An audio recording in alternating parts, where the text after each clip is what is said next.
The following was recorded in front of a live studio audience at the Studio 21 Podcast Cafe. This is the United Podcast Network. The following program is closed captioned for the thinking impaired. By tomorrow, I will rule the world! You think he's gone? He's not gone. That's the whole point. He's never gone! Is this some radical new therapy? You see? Well, I must have not been paying attention when you were just talking to me. Do you think that you could repeat the question? And I listened more attentively. There must have been something in all of that nothing that wasn't quite so easy to see. And I must have missed something when you were just talking to me.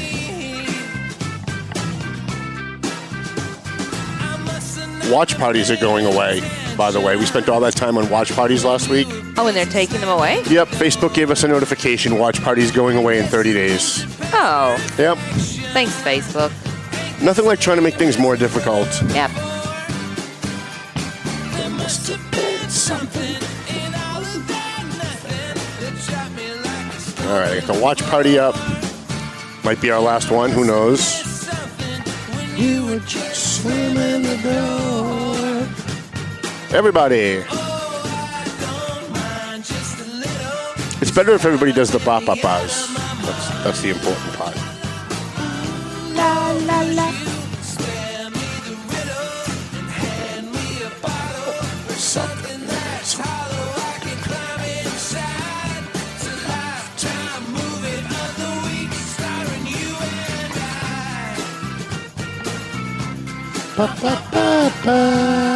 you in the yellow car. I didn't hear you doing the bop-a-buzz. Get a lot of people who download the audio and listen in their car. I get a lot of emails from people who say they were listening in their car. Good.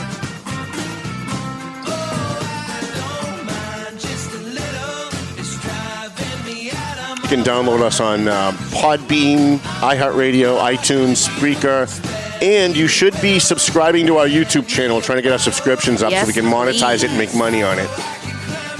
Please share the show, too. If you're watching the show, please share it. We want as many people to see it as possible. Definitely.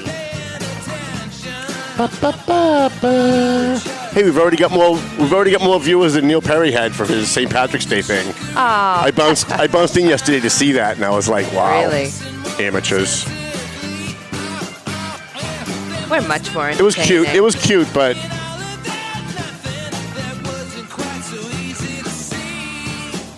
All right. Should we start the show? I don't even know we should do a show today. Should we just... I'll just say hi. Thanks for coming. And then I'll just roll the outro. I get stuff to do. Neil Perry says it's time to go home.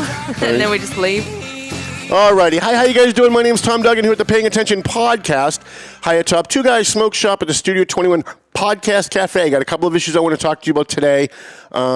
We had Carrie Wieland here last week from House of Mercy. She's also working with the homeless in Methuen at the Days Inn. Now, to give you guys some background, because I want to talk about this a little bit more today, there are probably... And I'm just estimating, okay? So please save your email saying, what peer-reviewed study did you rely on for that statistic? Side note, anybody who relies on anybody who needs a peer-reviewed study to tell them something that common sense should tell everybody else, you are by definition what I call an overeducated idiot. Okay, you're somebody that spent so much time in college and so much time in school that they've drummed out your common sense, and you now need peer-reviewed studies to tell you. I get this on Facebook all the time. I'll say something like, yeah, but like 2/3 of people who do X, Y, and Z are from whatever. And they'll say, do you have a peer-reviewed study to show that?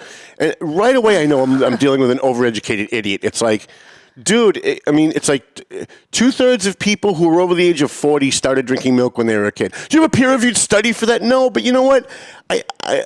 I'm over 40. I think I can, through life experience, I can pretty much tell that. So I'm going to estimate that maybe in the Merrimack Valley, we've probably got about 300 people who are homeless. And that includes Lawrence, Methuen, Andover, North Andover. And I'm not including Haverhill because then the numbers will jump a lot higher. All right, but just for the Lawrence, Methuen, Andover, North Andover area, we've probably got about 300 homeless people. There are a number of nonprofits and Good Samaritans that go out and try to help the homeless. And by the way, it's a thankless job for a lot of these people. And I'm just going to say right out of the gate, I take no credit for anything.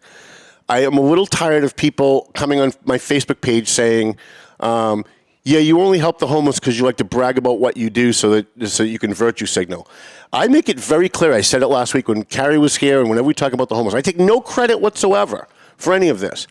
What I basically do is try and help promote the people that are doing good work, all right? So, and a lot of people come on my page and thank me for helping the homeless. I really don't do a whole lot, I got to be honest with you. The people you need to be thanking are the people like Carrie Wieland and Karina Papalato and Mr. Farah over at on Bay State Road, and Mike Gorman from TMF, and Sam Salib from TMF, and Nancy Gorman from TMF. Those are the people that you should be thanking, and you shouldn't be thanking me. And I don't take credit, and I don't want credit. My job is as a promoter. That's what I do. I'm a publisher. I do a podcast. I write books. I like to promote people that are doing good work. And so there are a number of people who are in this business, so to speak, who go out and try to help the homeless. And it's a thankless job for a number of reasons. One of which is the people that you're helping oftentimes don't want help.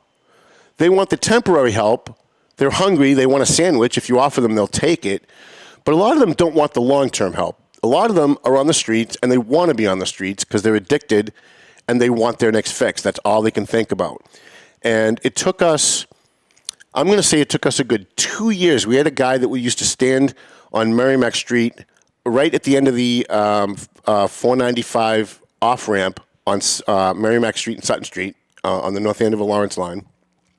His name was Steve. He was a homeless veteran, and he used to stand out there with a sign every day that said homeless veteran. And I met him because when I first saw him, I'm driving and I see him, I pulled over and I get out of the car and said, "You'd better be an effing veteran or I'm going to take that sign and I'm going to ram it up your ass." And he pulled out his DD-214s, made me feel about this big. He really was a veteran. So myself, Randy Carter, and John Radke, God rest his soul, before he passed away, would go down there almost every single day for 2 years to try to convince this guy to get in our car, let us take you to Bedford, let's do an intake, let's get you some services, let's get you some housing.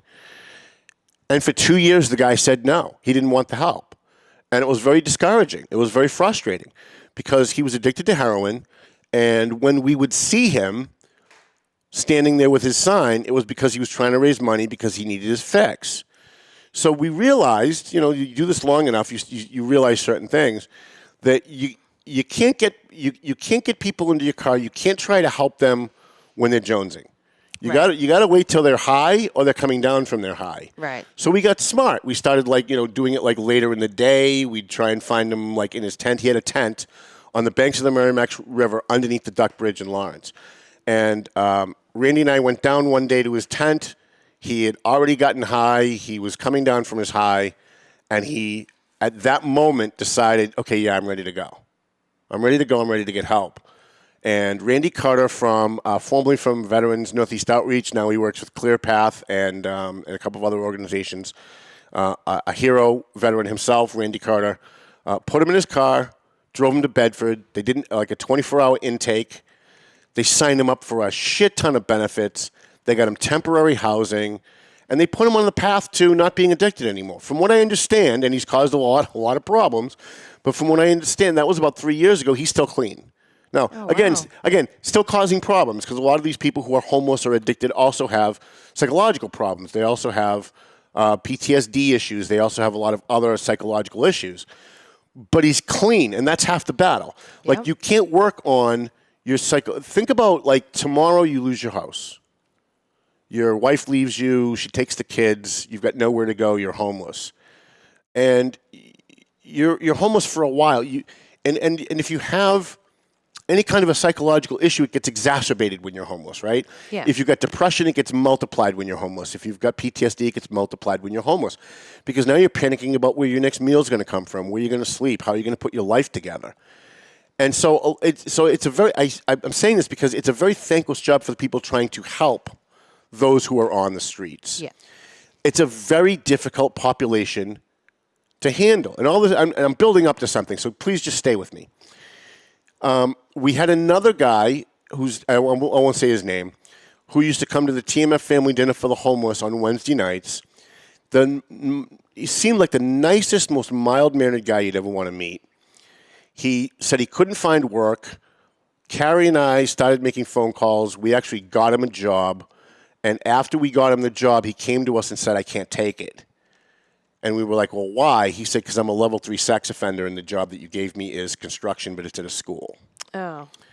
So I'm looking at this guy going, I've been talking to this guy for a year. He's a level 3 sex offender. Like, you would never think, like, just to talk to him, that was the reason he's on the street. He got arrested for a level 3 sex offense. He went to prison. He got out of prison. Now, first of all, level 3, I don't know why you're out of prison, right? If you're a level 3, that usually means there's like a huge chance you're going to reoffend. And so now Carrie and I are looking at each other thinking, like, why are we helping a level 3 sex offender try and get a job? And it starts to shake your whole worldview about what you're doing and why you're doing it. Because you want to help people, and then when you start to find out why some of the people are on the streets, you might not want to help them. Right.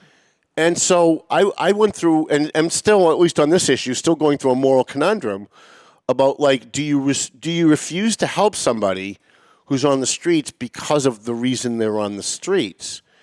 And so what we decided was, at least what I decided was, and I think Carrie kind of agreed, was that when you're dealing with the homeless, you have to put aside the reason that they're on the streets if you're helping them fill basic needs. Right? Even a level 3 sex offender should, if he's not in prison, and he should be in prison, I don't understand why we even have a sex offender registry in the first place if they're that dangerous to put them on a registry and put signs up everywhere and put them on cable access to warn their neighbors.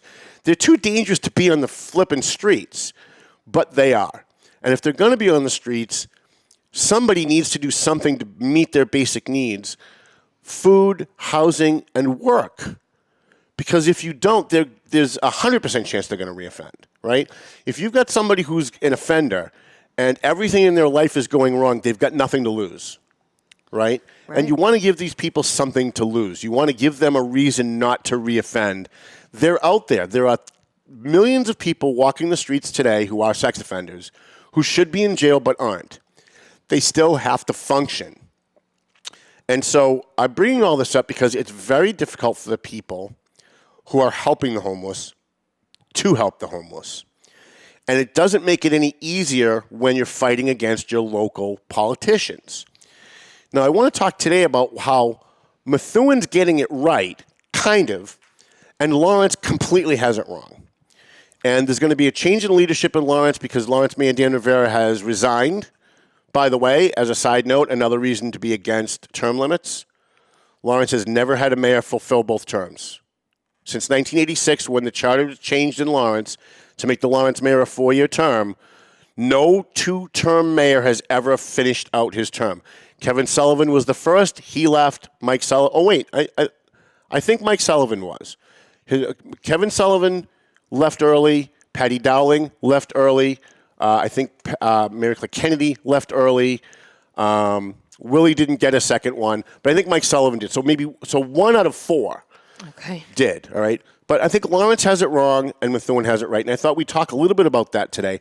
I know there's a lot of people on my page who want to help the homeless, and I get inundated sometimes. I get overwhelmed because someone will call and say, hey, I just cleaned out, my husband died 5 years ago, and I finally cleaned out his closet. I got a bunch of clothes to give you.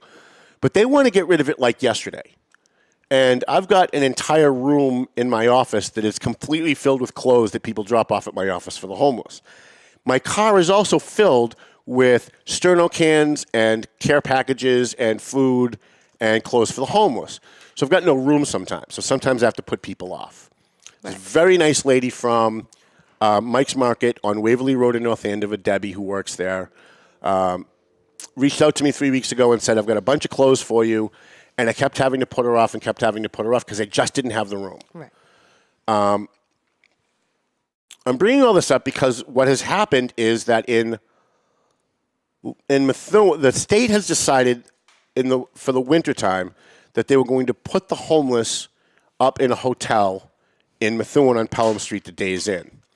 Now, the Days Inn has been a hotel/motel for a long time, and it's been a problem for Methuen for a long time because it's a motel and it's cheap. And what do you get at a cheap motel? You get people who are low income who cause problems, right? Right. So it's always been a problem to begin with. And the state decided to give a grant to the people who own the hotel to put up, and I don't know how many I'm going to guess. I know Carrie said it last week, but it didn't stick in my head. There's at least 100, maybe 50 to 100 people who are homeless in that hotel. They're not all, by the way, from Lawrence. They're not all from the Merrimack Valley. Some of them are coming in from other places, but it's a small percentage. And it has caused a lot of problems in Methuen. And so what we have in Methuen is what we didn't have in Lawrence. In Lawrence, they just shut everything down. In Lawrence, Mayor Dan Rivera went over to the bus stop and told TMF we couldn't feed the homeless there anymore. Some homeless people were sleeping at the bus stop 7 days a week. We would show up on a Wednesday, clean the whole place. And when I say we, I really mean TMF. Again, it's not me. I consider myself part of TMF because I help promote them. But they would show up. The kids would show up. They would clean the bus stop. They would serve the homeless. And when it was done, it was cleaner than when they started. And the mayor was getting complaints about the people that were sleeping there 7 days a week and decided to just throw everybody out. As soon as the mayor's office becomes aware that there's a tent city somewhere within the city of Lawrence, they send DPW over with backhoes. They flatten the tents. They take all the stuff. They throw everybody out. And what that does is it only moves the problem. These people are still homeless after you bulldoze their tents, after you take what few possessions that they have and you take that away from them. It's not like they're going to just like move into a condo tomorrow. There's someplace else that they have to go, so they go somewhere else, usually within Lawrence. So the state decided to set up for the winter at the Days Inn a place that the homeless could go. Now, they have rules. They have to be in by 7 o'clock. There's no drugs or they get thrown out. Our good friend Ralph that we feed, who's usually holding a sign on Water Street on the north side of the Falls Bridge, was there for a week. He got thrown out. He's very bummed out that he missed curfew 2 nights in a row, and so they wouldn't let him back in. So there are rules. It's not like it's a free-for-all over there. But the neighbors are very upset. Just like in Lawrence, the neighbors were very upset when homeless people were at the garage or when homeless people were setting up a tent city somewhere in their neighborhood or somewhere near their neighborhood. And it's understandable. We've got two competing things going on here. We've got a population that needs help, some of whom don't want help, but they still need the help because they're causing problems for other people. You've also got a group of people in the community who want to help them. But again, they're a very tough population to help because whatever it is that you do to help them, it usually comes back on you, right? Like I've taken 3 homeless people in and let them live with me, and I've regretted all three times. One girl tried to sue me. Another guy ripped me off about $3,000. Another guy just cleaned out every valuable that I had in the entire house. And so now I'm gun shy about, I've got an empty room. It's been sitting empty now for a year. And I see these people on the streets, and I feel bad, and I think, geez, the guy's sleeping on the streets. I've got a warm room. I'd love to give it to him. But at what cost? Right. Right? So in the community, there are a lot of people who want to help, and they either don't know how to help because they're not networked with any groups like TMF or anything else, or they are networked with people, but they're doing it at a personal sacrifice. So all of these now homeless people who were walking the streets of Lawrence are now in Methuen. And they're at the Days Inn, and some of them are causing problems in the neighborhood. They're knocking on people's car doors asking for money, right? They're looking in people's living room windows to see what kind of valuables might be in there. Some of them. By the way, please don't send me any emails saying that I'm generalizing, because I am generalizing. We have to generalize if we're going to talk about a topic that's this big, which is why I keep trying to break it down a little bit. It's not everybody, so please don't send me the emails. So the complaints are coming into the city. When we had Neil Perry here, the mayor of Methuen, he was very, very angry that nobody tipped him off that the homeless were coming. And I said it last week, and I said it when he was here. I don't know why they need to tell you anything. You run city government. You don't run the city. And then I watched the city council meeting this week.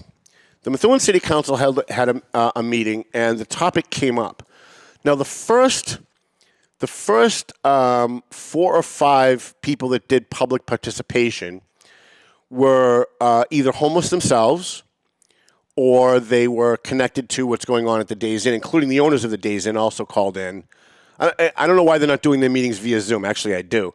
They should be doing all their meetings in Methuen in person. It would have been nice to see these people get up to a microphone and see what they look like. But they called in. They spoke about the issue. They defended what they were doing there.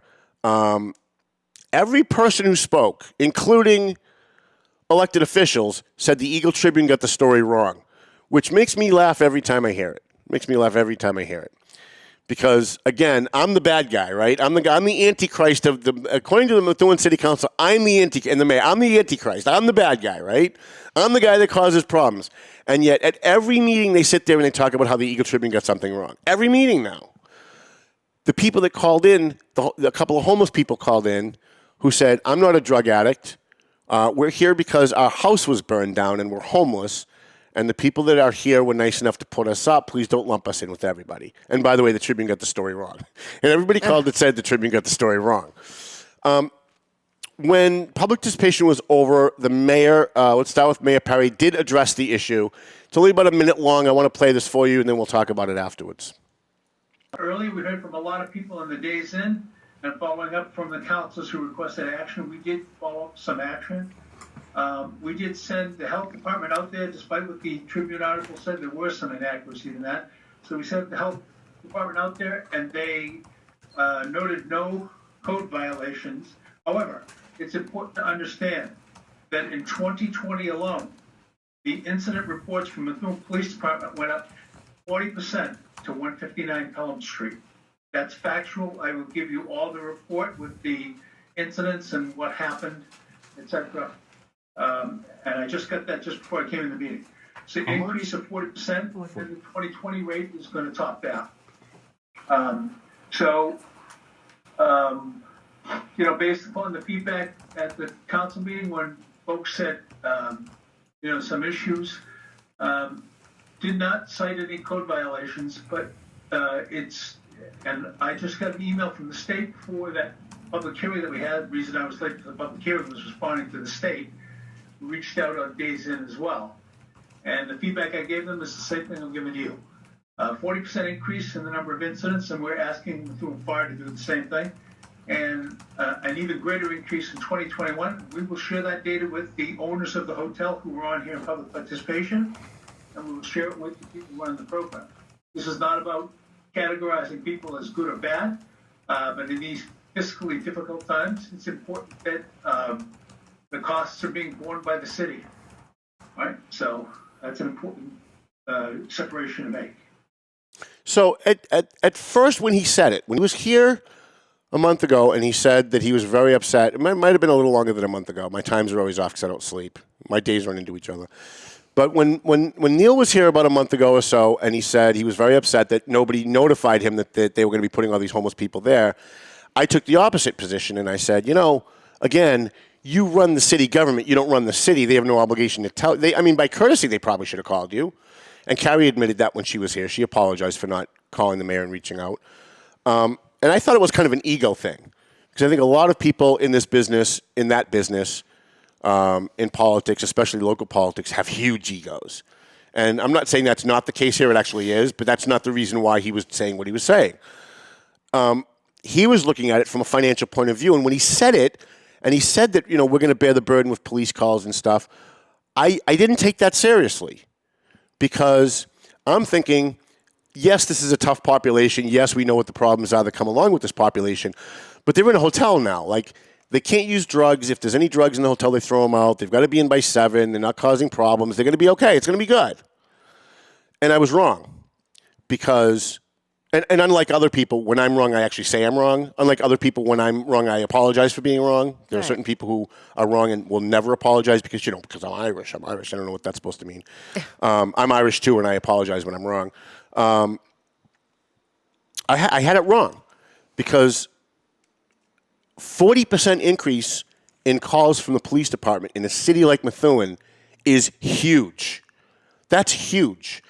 Because Methuen is in the shape of a butterfly. Think of like a butterfly, right?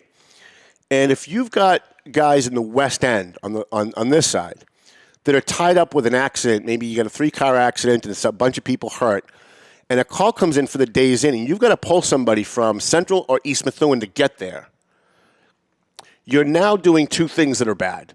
You're saturating all your police in one section of the city when the other section of the city is now completely unprotected, and you've got your police officers now having to deal with an issue that had all these homeless people put somewhere else wouldn't be there, right?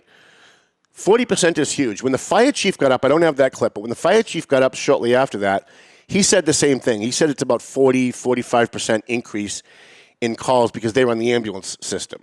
So you've got a lot of people that maybe they overdose, they shoot up, then they go to the hotel, they collapse when they get there, somebody calls the ambulance has to respond. Or somebody has a medical issue or something else, right? But I'll say this. I think Mayor Perry cares about the homeless. I really do. And I don't think, when I heard him say, well, we had the health department go down there and look for violations. If it was anybody else, my first thought would have been, yeah, you're just looking for an excuse to shut them down because you don't want them there, right? But I don't think that's the case here. I think Mayor Perry legitimately cares about the homeless. And I say that because after he got elected, not when he was looking for votes, but after he got elected, he came down to TMF Family Dinner for the Homeless in Lawrence, where he can get no votes.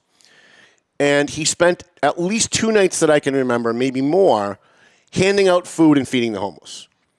So I know that this is not lip service from the mayor. If I didn't know him, I would be suspicious that that's what this was. But I know him, and I don't think that's the case.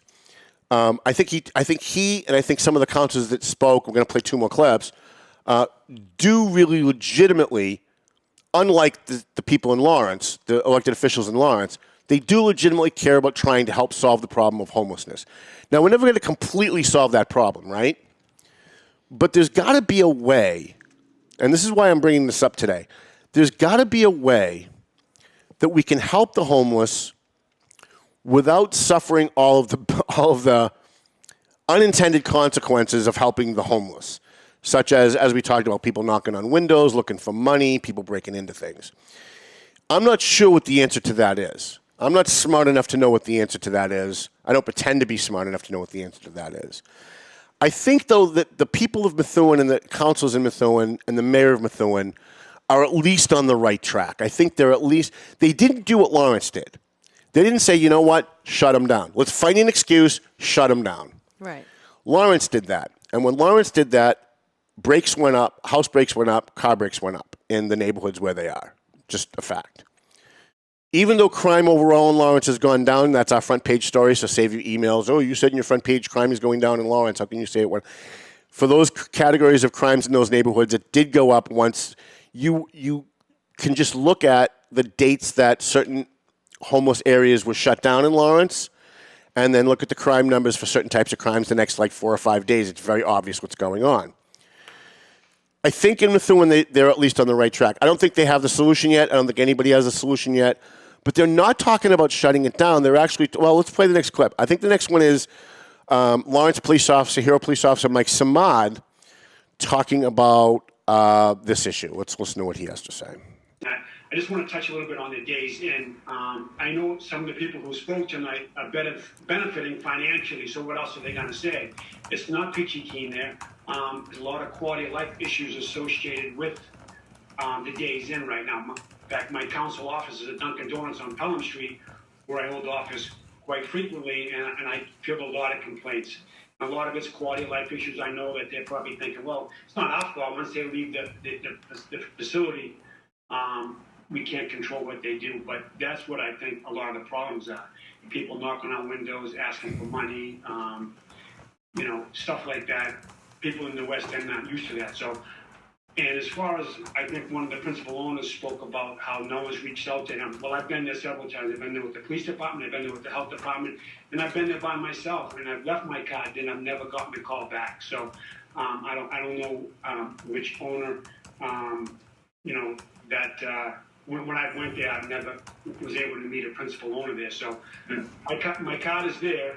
I'm online if they're listening. They can call me. I wouldn't mind going there and, being kind of a liaison, and I'm sure Councilor Saffy would probably be on board too, since it's our district. But, as long as we have an open line of communication where we're addressing these issues because a 40% increase in calls for services is a huge burden on our police department, especially when we're shorthanded right now in the street. So there are issues, and however, as far as the shelter goes, I can't think of a better reason to have a shelter like this run by the state for people that are homeless, especially from fire. So it's a good thing.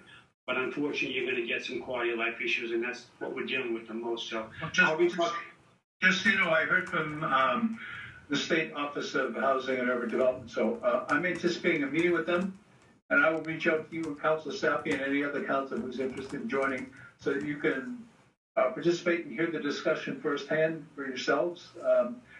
Because my note to her tonight said, I'm all for helping the homeless, right?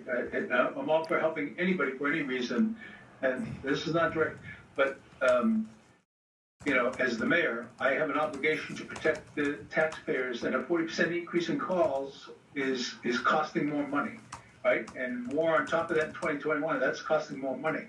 So it's not going without some impact on the community. And so, you know, I've talked to them in the past, much as you have, and we will set up an additional conversation with them, and happy to invite you. Yeah, I agree, man. That's how us councilors feel. I'm sure also that we're all ready to help, but there's got to be a cost to the Days Inn besides the cost that they incur there, because there are issues and it's costing us money. So I'll try to reach out to the owners again. I'll try to set up that open line of communication and then report back to you on it. But appreciate that. As long as we have that. Thank you. Now, Councilor Samad is also someone that has helped the homeless in Lawrence. He's a Lawrence police officer. As much as we may not get along right now, you know, I try to put that aside and just call it like it is.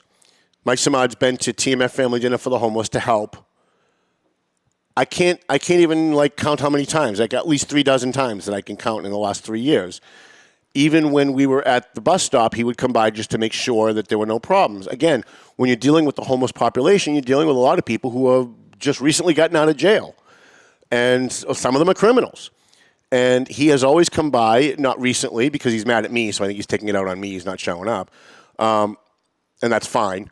But he has always been someone who has had a soft spot for the homeless, regardless of why they're homeless. And he said something in there that is the reason I wanted to play that clip. He said, it's not a bad thing that what we're doing. In Lawrence, they basically said, no, what's going on here is bad, right? In Methuen, they said, no, even guys like Mike Samad said, no, what's going on here is a good thing. We just kind of have to find a way to work around this. Right. I have a lot of admiration for people, anybody, whether we get along or not. I have a lot of admiration for people who see a problem and don't just say, okay, shut it down. Okay, just forget it. And instead say, let's see if we can find a way to work around it. Let's find a way to service these people without the problems. I think there's a couple of things that can be done. I think if the city of Methuen worked with Senator DeZoglio and State Representative Linda Campbell and State Representative Minicucci to see if maybe they can put something in the state budget so that when they give a grant to a hotel or motel to service the homeless in the winter like they did this year, that maybe they put aside $40,000 or $50,000 for that community to pay for public service calls that go to that institution. So in other words, when they gave whatever the grant was that they gave to the Days Inn to pay for the rooms that these people are going to be staying in for the winter, they're going to be there till April. How about throwing another $40,000, $50,000 or whatever the cost is going to be to the municipality to say, here, this is to reimburse you for your police and your fire calls that are going to go to this place. I think people like Mike Samad and people like Mayor Perry, who do care about the homeless, and Jessica Finicaro, who's done yeoman's work with the homeless. I mean, she's done some incredible things that I'd love to have her come on the show someday and talk about. It gives people like that an out. It gives them an opportunity to say to their constituents, hey, look, you know, we understand that there's a problem here. We're doing what we can. We're trying to navigate around, and we got some additional money for the police. I think another thing that can be done, too, is, and I've been saying this for years. I said it when Neil was here. I said it last week when Carrie was here. Nobody wants to take this idea up because of what's happening at the Days Inn. What's happening at the Days Inn is killing the prospect of having every community have a homeless shelter. I firmly believe every community has a senior center. Almost every community has a senior center. Most communities have a youth center, but almost no communities have a homeless center. And it would be great if there was a homeless center. And I bring this example up all the time. I'm going to do it again today. Let's say you live in Methuen or North Andover. Let's say you've lived in North Andover on Bear Hill Road where all the $1 million homes are. Let's say you've lived in North Andover on Bear Hill Road for 20 years. You've got $1.5 million house, and your company goes bankrupt. And then your wife says, hey, look, I'm out. And she takes the kids and she leaves. And now you can't make your mortgage, and suddenly you're on the streets. Is there anywhere in North Andover you can go to get services? The answer is no. The answer is you've paid hundreds of thousands of dollars in taxes on your $1 million home for years and years and years and years. And now that you need services, your town that you paid into for years and years and you've invested in for years and years has nothing for you.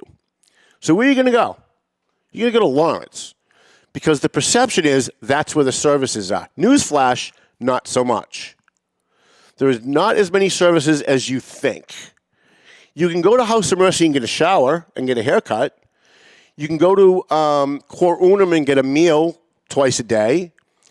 But where are you going to go to get transitional housing? Where are you going to go to repair your credit? Where are you going to go to try and find a job? How are you going to shower for your next job interview? How are you going to put a resume together for your next job interview?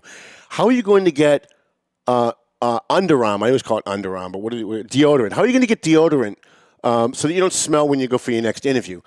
The problems, once you become homeless, once you're there, the problems become so insurmountable that the majority of the people that become homeless end up homeless forever because they just don't know how to get out. And most people that are homeless, and I know because I've been homeless, and that's one of the reasons why I do what I do, because when I was homeless, nobody helped me, nobody. I had to do it myself. You sit on the streets trying to think of a way that you can get back into society, but you owe $1,000 to the electric company from the last apartment that you had that you couldn't pay for, which is why you became homeless. You owe $1,000 to the phone company. You owe $1,000 to the gas company. Your credit is shit. How do you get an apartment? How do you turn on utilities? How do you do that? There's got to be a way each community can put a center together, and not where the Days Inn is, because that's in West Methuen where all the nice homes are. Maybe somewhere else. Maybe there's got to be some kind of a industrial zone somewhere in Methuen where they could put a homeless center somewhere in North Andover in the industrial zone where they can put a home, maybe at the airport, where they can put a homeless center where people can go and they can write a job resume, where they can go and they can take a shower, where they can go and network with maybe Valley Works, Merrimack Valley Works, which helps people get jobs, right? Helps them with their resumes, help them with certain things. There's got to be, with all the billions of dollars that we pay to the government, there's got to be a way that we can set up a system where people can get transitional housing, where we can get them into a home or get them into a place, a rooming house anywhere, where the utilities don't have to be in their name, where it's included in the rent, right? So that they can, and by the way, it should also have financial counseling. One of the things that Carrie and Roger over at House of Mercy have done, which, again, every time I go there, something else blows my mind, is that they will sit, and so, by the way, does Karina Papalato at Daybreak, they do financial counseling for some people. If they think that the person is really ready to better their lives and they're on the right track and they're getting clean, and try and teach them how to, like, put money aside and go over, like, what are your past bills? What do you owe the electric company? What do you owe the gas company? Let's try and find a way to get those down so that we can, maybe if we can get you into transitional housing for a year or two, you can pay those down, we can get you into a regular apartment. But these are all people that are just doing it on their own. Carrie does this on her own, right? She doesn't get paid for any of this. Roger actually takes money out of his own pocket to do this. Roger Farah, for all of the elected officials who hate Roger Farah in the Merrimack Valley because they consider him a slumlord, that guy takes so much money out of his pocket to help people that are unfortunate. I can't understand why people don't overlook the fact that, yes, he owns some properties in Lawrence that are dilapidated, given the fact that one of the reasons that they're dilapidated is because he purposely rents to people that are downtrodden, that are people that really need help. And so he's not making the kind of money that he should be making on those properties, that other people would be making on those properties, that they would then be able to use that money to fix it up and make it look a little better, right? So here's a guy that he's taking a hit on his rents because he's renting to people that are poor and trying to help them out. But the government should be doing this. Like, we spend our money on the government for this purpose.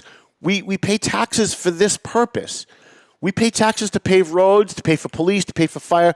But also, how about to help the American citizen who becomes homeless, who paid into the system his entire life? There's no money for him.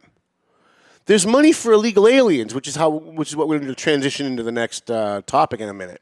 I got one more clip, though. But there doesn't seem to be any money for Americans who become homeless, veterans who become homeless. And it just seems to me that this is a problem, obviously, that's too big for me to figure out. I'm only one guy, or for Carrie, or for Karina, or anybody else to figure out. But if there was a group of people who were really interested, group of elected officials that were really interested in trying to solve the problem. And again, you're not going to solve the whole problem, but at least solve. Is my thing going down? Or are you pulling me down? All right. But there's got to be a way that our elected officials can get together and find a way to fill the gaps for the people that find themselves, especially after the Columbia gas situation, especially after COVID. Can't we find a way in every community to get a homeless center? It shouldn't be that hard, especially when you consider we're sending millions, if not billions, of dollars to Pakistan and Egypt and Jordan and Ukraine and Poland and every other country in the world, South Africa, Yemen. That money should be going to us. That money should be going to American citizens that need help. And there's nobody that needs more help right now than the elderly and the homeless. Those are the two categories of people that need the most help. And they're not getting it. They're not getting it because we're sending millions of dollars to other countries, and we're allowing every person in the world that wants to come here in violation of our laws, our immigration laws, to not only come here, but when they get here, we give them benefits. Citizens of other governments that other governments are responsible for taking care of, we're spending American tax dollars on them, while American homeless people are sitting at the Days Inn causing problems for other people because there is no plan, not at the local level, not at the state level, not at the national level, to try and find a way to transition people from homelessness back to the real world. I was watching the city council meeting in Methuen. I heard what Neil Perry said. I heard what Mike Samad said. Both of what they said was music to my ears because they were looking at ways to not shut it down, but to fix the problem. And then DJ Beauregard spoke up. I was a little unnerved by what he said at first, but he's not wrong. Thank you. Mayor, I appreciate the update. I want to reiterate what you and Councilor Samar just said and share my opinion, not about the shelter necessarily. They provide an important service, but about the Days Inn itself. The Days Inn is a third-rate hellhole. It's a total disaster. The hotel has been a hotbed for criminal activity for at least a decade. They've had major code violations on and off in the past, and taxpayer dollars have gone down the drain by responding to the constant problems there. I want the owners of the Days Inn, who were here earlier tonight, to know that they should probably incorporate not being a dump and a drag on the taxpayers of Methuen in the strategic plan for their business. Thank you. Wow. Yeah, wow, right? I mean, first of all, I was very unnerved by what he said because my first thought was these are people that are trying to do good things. Yeah. But he's not wrong. He's not wrong. And as much as I'd probably like for Dave to not be as bombastic as he tends to be, I think a lot of it is grandstanding. But again, he's not wrong.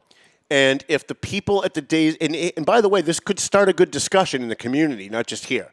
But this could start a good discussion in the community about what we can do for transitions for people that are homeless. Maybe if the people at the Days Inn took some of the money that they're making, and Mike Samad said it when he spoke. He said it was a cheap shot, but he's not wrong. I just don't understand why people need to take cheap shots at the table, but that's just me. But he said, of course they're going to defend what they're doing over there. Mike Samad said, they're making money. There's a profit margin here. And he's right. So my suggestion is, as somebody who wants to help solve this problem, or at least wants to see a problem be solved by other people, maybe what the state could do is start working with some of these hotels and motels that are dumps, that do look like third world hellholes, give them a little bit more money, and start using some of these hotels as permanent transitional housing, with the caveat that if we the state give you the Days Inn or other places like the Days Inn this money, we'll give you some extra money too. You've got to use some of it to fix it up and pay for security, or maybe how about we'll do like a matching grant with the city. We'll kick in X number of dollars to have a police officer on the scene there on property 24/7, so you're not pulling a cop from a call when something happens at that place, right? And then maybe we can start having a discussion about the motels in Lawrence, the motels in Tewksbury, there's a couple of motels in North Andover, about maybe using some of these motels that could certainly use the business, right? Because all the hotels are hurting thanks to COVID. Yeah. They could use the business. The state could pay them to house homeless people, and maybe start a transition program where, you've got requirements. They have to get a job. They have to start putting money aside so they can pay off their former utility bills, and start working with the hotels to have maybe a liaison in the hotel to find those people who are homeless that want to be helped. Like I said, at least a third to a half of the people on the streets don't want help. They just want their next fix. But there's also a lot of people who are either addicted or just not addicted who want the help. They want transitional housing. They want to get back on their feet. They want to have an apartment. They want to be able to pay their own utility bills and have a job and pay taxes. There's a lot of homeless people that want that. And so we, the state government, we city governments in the Merrimack Valley, ought to be able to find a way to make that happen. The only reason it's not getting done is because nobody's talking about it. And so I applaud all of the city councils that spoke on this issue Monday night in Methuen. I applaud Methuen Mayor Neil Perry for, A, caring about a population that most people don't give a shit about. Siri thought I was talking to her. But also, B, seeing a huge problem and not throwing the baby out with the bathwater. It would be very easy for Ali Safi, who represents the West District, and Mike Samad, who represents the West District, and the mayor, who lives in the West District, where this is, it would be very easy for them to make the neighbors happy and find a reason to shut this place down. Nothing would make the people who live on Pelham Street happier than to shut this thing down. It's causing problems, but they're not doing that.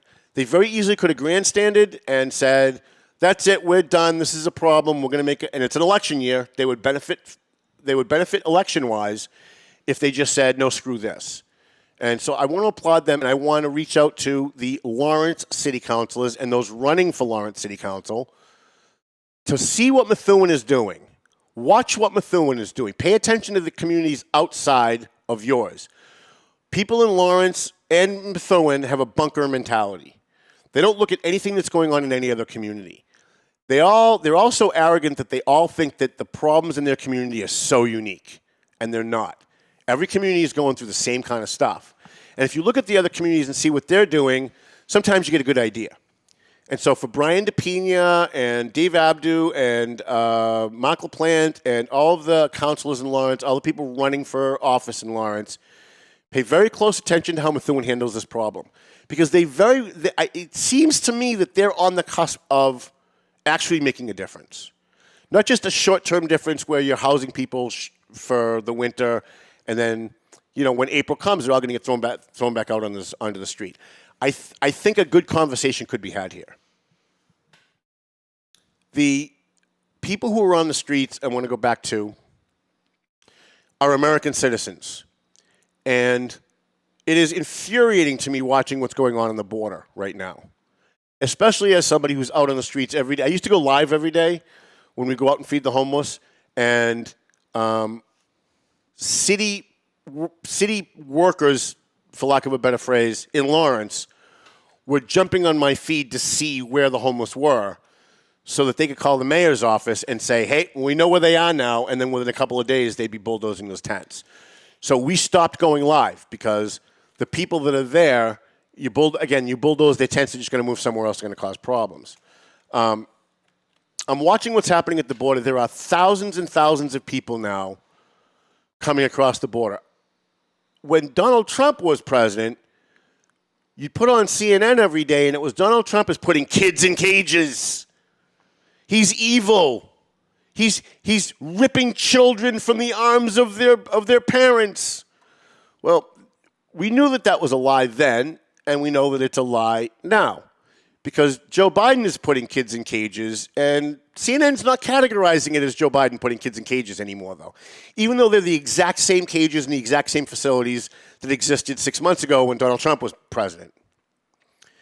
The current administration, the Biden administration, the current Congress and Senate are hell-bent on opening our borders. And please save your emails because I will not read them. Please don't tell me. Tennis Lily does this all the time, my favorite communist friend. I have a friend who's a communist. He denies that he's a communist, but he is. Always says, no, I'm not for open borders. We're not for open borders. Well, what they did was, whenever you hear a liberal say that, whenever you hear a Democrat say, no, I'm not for open borders, ask them a few questions. Ask them, should we have a wall at the border? Should we deport people that we find that are here illegally? And they're going to say, no wall at the border, and no, don't deport people. And by the way, we should give illegal aliens welfare, free housing, free health care, free education, free welfare, and free everything else. But I'm not for open borders. They are for open borders. And because they're for open borders, people from third world hellholes, not to steal DJ Beauregard's phrase, like El Salvador, places that are riddled with crime, places that are riddled with drugs, many places that are literally run by drug cartels. There are entire cities, there are entire nations in Central and South America that are literally run by the drug cartels. Those people are all now surging to the border because they heard Joe Biden say, come on down, right? And now we're going to spend an enormous amount of our tax money on people who shouldn't be here. Now, look, I'm all for immigration. I'm all for legal immigration. I actually think we should make it easier for people to come here legally. I'm also in favor of increasing the number of people that we allow to come here legally. But let's make no mistake about it. Only the citizens of the United States should have a say as to who comes here and what condition they come here under. Only the citizens of the United States should have a say as to who stays and who goes if we find that you're here illegally. Not the nation of Mexico, not the elected officials of Mexico, not the elected officials of El Salvador or Brazil or San Salvador or Colombia. Only us. Just like only you should have a say as to who comes into your home, right? Somebody just walks into your house and starts eating dinner off your plate, you're going to call the police, you're going to have them arrested and taken out for trespassing. It's the same concept. Again, make it easier and streamline people who have been waiting for 10 years to come here. Make it easier for them to come. And by the way, since the Democrat Party cares so much about diversity, I always say steer into the skid. They say they care about diversity, let's hold them to their own standard. How about for every Latino we let in a black guy, and for every black guy we let in a white guy. And for every white guy we let in an Asian guy. If the Democrat Party is going to do everything based on race and under the guise of diversity, why are we letting 90% of the people come here not be diverse? Doesn't seem very diverse to me when 90% of the people who are coming here are of one particular ethnicity or another. But if we're going to have a sane immigration policy, we need to have closed borders, especially if we're going to be a welfare society. We're careening very close to being a welfare society, which, by the way, I used to be really against. Now I'm really not too sure I'm against that anymore after COVID. After watching our elected officials give money to other countries and then say, screw you on $600 payments, after watching the Republicans vote to give billions of dollars to Jordan and Egypt and other countries, and then say, no, we're voting against a $2,000 stipend for people that were affected by COVID, I'm now starting to lean more toward what the Democrats have been saying for years. I really think if you do the math, that we could survive in this country, individually, we could survive in this country not paying any taxes. This country makes so much money on tariffs and trade deals with other countries, selling our goods to other countries. We shouldn't be taxing anybody in this country, and we shouldn't be sending money to any other country. We should be able to live tax-free in the most wealthy country in the history of humanity. We should be able to live tax-free and be able to take care of the homeless and be able to set up homeless shelters and be able to help the veterans that are on the streets and be able to take care of the elderly and the infirmed and the mentally retarded and people who have psychological issues and people that are poor and people that are unemployed. People who need government help should not be going without. And one of the reasons they're going without is because the Republicans and the Democrats have completely friggin' sold us out. I say this a lot, and I get hate mail from both sides. By the way, that's the hate mail I like to read. You can send me that hate mail. I'm okay with that. My Republican friends, oh, how can you say that? No, it's horrible. My liberal friends, you're just a fascist. No, I just want sanity. I want a sane immigration policy that says we've got a wall at the border. We should be putting our National Guard at the border, not in D.C. We should be stopping the narco-terrorists from running guns and drugs and slaves across the border. We should be shutting it down, and then we should be streamlining a way for people to come here the right way. And we should be stopped paying other countries. There's no need to be sending $1 billion to Pakistan. Listen, if you really want to solve the problem in Afghanistan and Pakistan, it's very easy, but our elected officials won't do it because they've sold us out. You want to stop the heroin problem? Very simple. A, close the border. B, drop bombs on the poppy fields in Afghanistan. Problem solved. Problem solved. You start bombing the poppy fields in Afghanistan. You close the border. Anybody that comes here on a visa, when their visa expires, you send someone to their house, you put them on a plane, and you send them back. Remember, the guys who flew planes into buildings on 9/11 were here on extended visas, right? Now, I am not going to allow people to try and mischaracterize my position as I'm saying that all immigrants are bad. All immigrants are not bad. I'm for immigration. Or that all Latinos are bad because a lot of the immigrants who are coming here are Latinos. I'm not saying that either. Listen, if I had my way, you know what the Tom Duggan immigration plan would be? The Tom Duggan immigration plan would be if you're from a Latino country and you want to come here and you're female and you're between the ages of 18 and 34, come on down. We'll make you a citizen the minute you get here. Even if you got kids, come on down. Guys, you got to stay home. This just makes it easier for me. Ah. Right. Yeah. That's the Tom Duggan immigration plan, right? Right. But absent that, what we really need to do is we need to have a sane immigration policy. The Democrats want an open border, and they want every illegal immigrant that can get here to come here, stay here, make them citizens, and let them vote, because the Democrats believe this will keep them in power forever. By the way, be careful what you ask for, because it may not work out that way if you go down that road. Latinos in general, especially, and I know a lot of my friends are Dominican and Puerto Rican, they're very socially conservative. They're against gay marriage. They're against abortion. They're for the death penalty. They're not for any of the liberal, crazy things that the Democrat Party stands for. And eventually, they are going to gravitate toward, we saw in the last election, more Latinos voted for Donald Trump than any other Republican president that's ever run. It's starting to go the other way. So those of you who are Democrats that are selling out our country because you think it's going to give you power forever, be very careful what you ask for because you might get it, and it may not go the way that you want. The Republicans that have sold us out for cheap labor. They've sold us out to the drug cartels. They've made deals with the drug cartels. So has Nancy Pelosi. So has Mitch McConnell. So has Bill Kristol. Republicans and Democrats alike have sold out this country to the drug cartels. They just have. So the Republicans want open borders because it's cheap labor. Democrats want open borders because it allows them to stay in power forever. And none of them are concerned with the average person on the street. None of them are concerned with their constituents. If they truly cared about this country, if they truly cared about you, then we wouldn't have, there would be no such thing as a homeless veteran, right?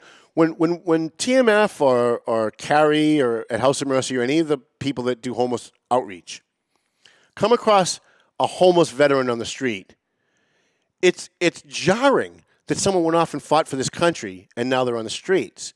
That should never happen. As far as I'm concerned, if you serve this country, you should never have to pay taxes again. That would be the Tom Duggan plan. But then when you consider that they're on the streets, and it's not for lack of resources, it's because we're not spending the resources the way that it needs to go.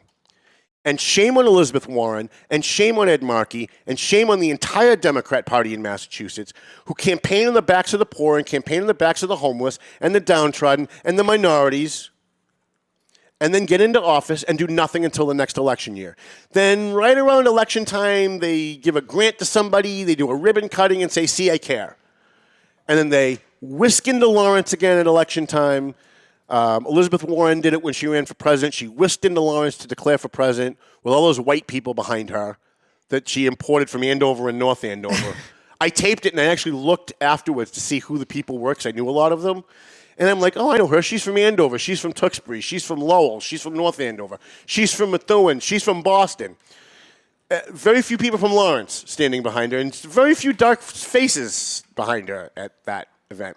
Interesting. But, she flew in to the Lawrence airport, I believe, drove down Sutton Street to Merrimack Street, went South Union Street, over to Union Street, gave her speech, got back in her car, drove Union back over the bridge to South Union, went Merrimack Street back to Sutton Street, and got back on the plane and left.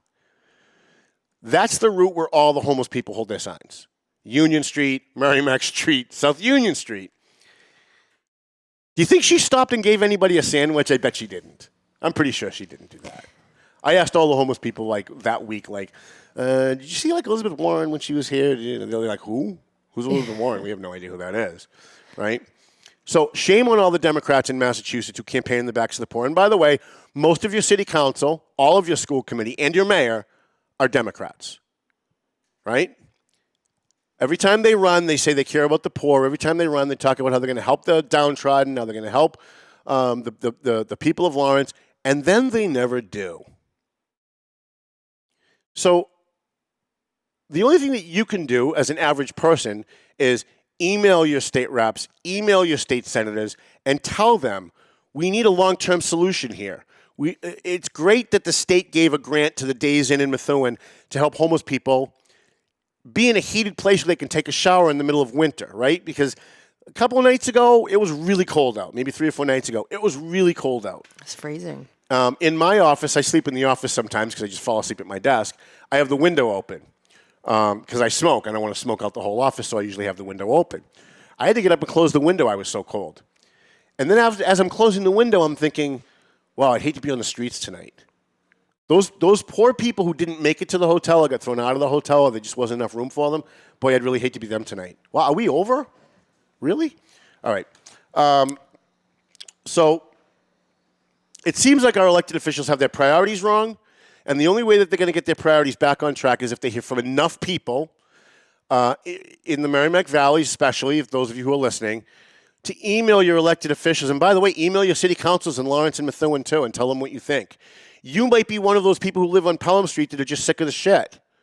Maybe you're just sick and tired of seeing these people walking around your neighborhood causing trouble or potentially causing trouble, right? Maybe they haven't caused any trouble, but you see them walking around looking in car doors. You know that they might be up to no good. Let's see if we can find a way to solve this problem without throwing the baby out with the bathwater. And I think, again, hats off to Mayor Perry, Mike Samad, DJ Beauregard, who else spoke at that meeting, Jessica Finicaro, who has her own committee to help those who are addicted, and the other city councils that are not looking to shut this down. The easy thing to do would be to shut it down, like Lawrence did. And it would be nice if maybe they could get a multi-community board together.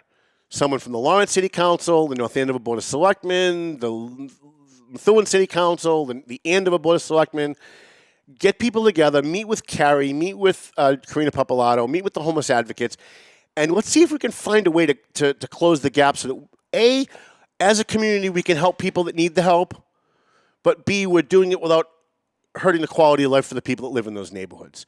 I want to thank our sponsors. Hopefully you zoomed out a couple of times to show the sponsors during the show. I wasn't paying attention, but I know you're good at that.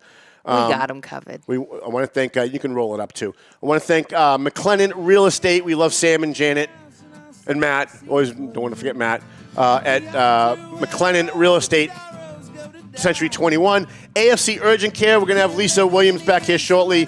Marsan and Son Construction. This is the time. It's starting to get a little nicer outside, so you might want to give Marsan and Son a call if you want to put on a new roof. You want to do some renovations at your home. That's the place to go. Borelli's Deli. We love Borelli's Deli, and a free shout out today to Miller's Tavern. I'm going out with Jesus Girl today. Ooh. To Miller's Tavern after the show, so I'll be there. Nice. Borelli's Deli. Do we get everybody else? Also, a free shout to Horizon Home Care. They're doing great work in the community. I want to thank Dave Garofalo here at Two Guys Smoke Shop, Studio 21 Podcast Cafe, the United Podcast Network, who still hasn't canceled me. I'm shocked, but they still haven't. And, of course, Chrissy, my fine producer from Australia. Thank you so much. With her pink hair, it's kind of turning me on. I kind of like that. Sounds like Melvin Taylor says we got to go home. He's telling us to get out. So go home already.